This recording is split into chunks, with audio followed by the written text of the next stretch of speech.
Есенски бакнежи, секси извидници и рок-н-рол била темата на кампот кој што се одвивала изминатиот викенд токму овде во извиднички дом Градовци кој што се наоѓа над Зелениково, а каде според делот написите во медиумите учествувале околу 40 средношколци.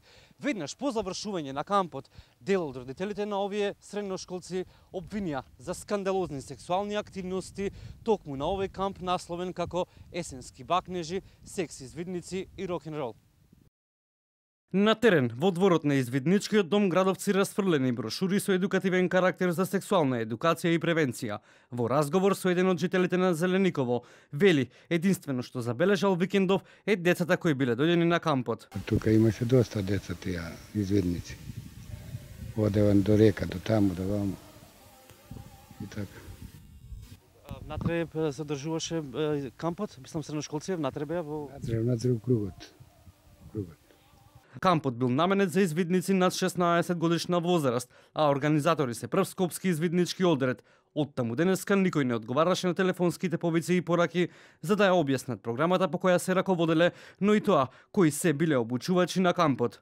Од МВР информираат дека родител на малолетно лице го пријавил настанот во полициска станица за што постапуваат по наредба на обвинителството. Од обвинителството велат дека дежурен јавен обвинител е известен за настанот за кој покажувате интерес и издаде насоки до Министерството за внатрешни работи за действија кои треба да се превземат со цел утврдување на фактичката состојба. Неофицијално, организаторите на кампот биле повикани на информативен разговор во МВР.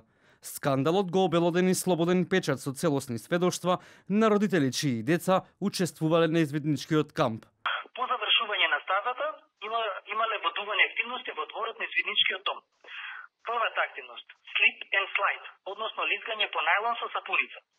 Целата поента беше колку по-соблечен, толку повеќе поени за таа екипа.